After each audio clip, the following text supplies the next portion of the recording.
Good morning. Good morning. So I've been asked to bring a brief word on the topic of the servant. And when you're given an assignment like that, there's usually, you look at all the scriptures you can find on the topic, right? And so I did something similar, and about 77 scriptures came up on the topic of the servant and our value and our call to serve. And I got overwhelmed, and I said, there's so much I can say about this, but Lord, what would you have me to share on this topic of the servant? And then he dropped a word in my heart that was unlikely. It wasn't found in the 77 scriptures that came up on the topic of the servant. And he said, surely goodness and mercy shall follow you all the days of your life. Psalms 23:6. And I said, what is that? How do I make the connection? It's not topical, surely goodness and mercy shall follow you. And when I looked at the word mercy, it means the covenantal loyalty, favor. It's the same word that was given to Esther in Esther 2:17, where she said that Esther was given grace and favor in the sight of the Lord. Right? And so what I understood God was saying was he was giving me a fruit of servanthood. That when we are servants, it releases God's hand to show us favor, to be in the midst of the covenantal loyalty that we were birthed in. The other fruit of servanthood is advancement. So if you look at Matthew 25:23, the parable of the talents, it talks about, it was a master talking to servants, and he said, well done, good and faithful servant. Because you have been faithful over the few, I will make you ruler over many. So when we posture ourselves in the heart of a servant, it releases not only favor, but advancement. The ultimate example of a servant, of course, is Jesus, right? So he talks about, he knew he was equal to God. And he made himself of no reputation in Philippians 2:5, of no reputation. So being a servant was not about position. It was not about power. It was not about status. He was the king. But he took upon himself the form of a servant and was made in the likeness of man. And being found in the fashion as a man, he humbled himself and became obedient unto death, even unto the cross. And so when we are willing to submit ourselves in the level of servanthood to a level of death, of sacrifice, of giving our life as a sacrifice, it releases and unlocks a door of advancement and unlocks the door to the next level. He was the king, and his servanthood unlocked the door, demolished sin and death. The reason why I feel that the Lord gave me first the fruits of servanthood, which is favor and advancement, because that is where we are as a house. We are in a season and in a place of favor and advancement. We see it individually when we see the testimonies every single week. He is moving us individually into places that we have not been. He's allowing us to touch things and flow in giftings that we have not flown before.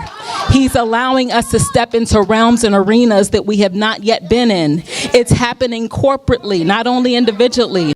We've had servants of the Lord come and speak over this house, the favor and advancement that we're in.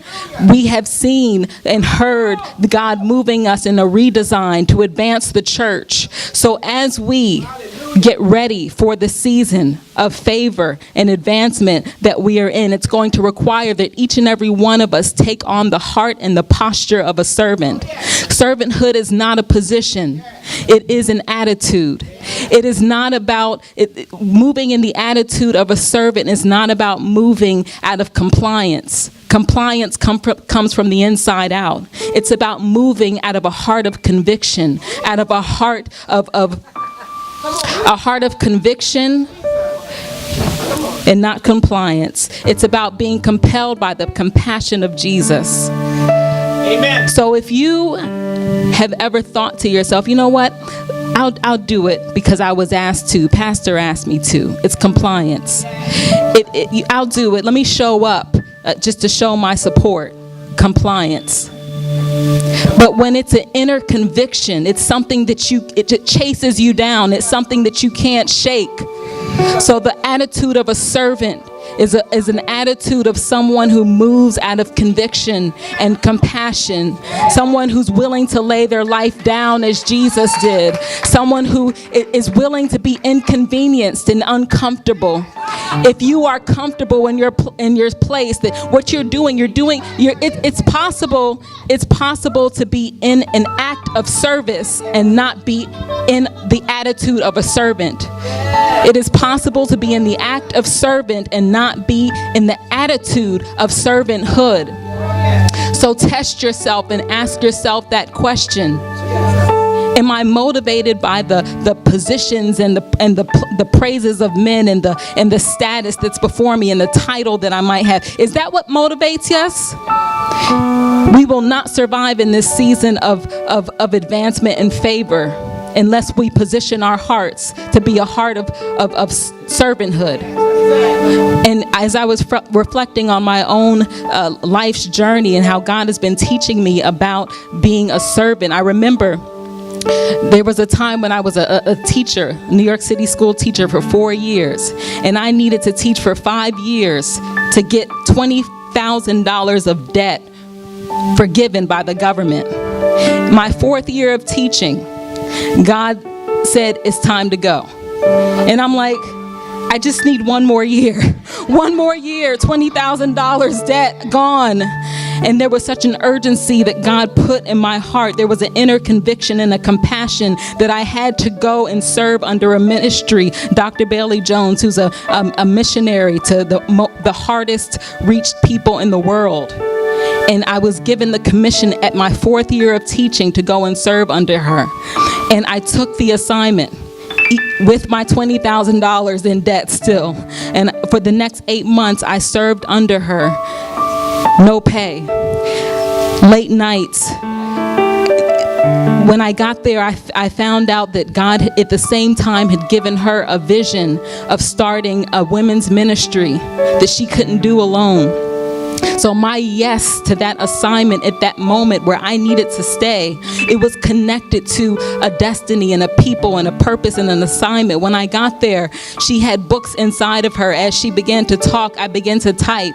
And at 2 a.m, as she began to release the women's ministry, we began to build. We began to reconstruct buildings and write the curriculum. And all of these things God allowed me to do. He gave me in that time the ability to administrate. When I went there, I didn't really have the gift of administration, but he gave it to me because I said yes, and I needed to be effective in the call that he gave me to. But see, that gift that he gave me in that place, it didn't leave me. So when you say yes as a servant, you open the door for him to equip you for your purpose, and that never goes. And so I left that 8-month assignment without pay, with my debt of $20,000. And because people imparted into me while I was there from all over the world, ministers and people in the workplace came, spoke over my life, imparted into me. When I left that place and came back to New York City, I went to North Carolina for that assignment.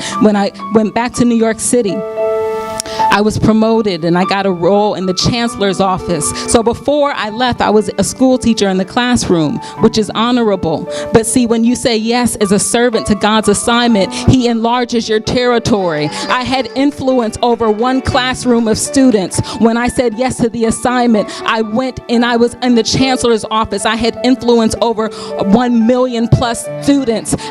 He put me in a role where my job was to train 160 superintendents. Each school superintendent was responsible for thousands of students, hundreds of schools, and it was my job to influence that thing. And so what I realize is that when you are willing to be uncomfortable, when you are willing to take a hit in the moment, and for the glory of God, he will open the doors, enlarge your territory, and give you favor. In that new place in the chancellor's office, I was surrounded by men and women who they all had doctoral degrees from top universities, and it inspired me to do the same thing. So he changed my environment, he changed my arena. And so when I think about just my own journey and the things that I've learned, I just want to leave you with 4 quick keys to thrive in this time of advancement and favor that we're in. The first key is it's not about seeking significance. It's about making him significant. That servanthood is not about a position, it's about an attitude. That it requires us to know who we are and requires us to know where we're going. That's the only reason why Jesus was able to lay his life down as a servant. He knew who he was and where he was going. And the fruit of servanthood is favor and its advancement. So my prayer is that as we move into this new arena, this new season that we're in, that we would posture our heart not to act in service, but to have an attitude of servanthood, that we would have favor and advancement of the Lord God. In Jesus' name.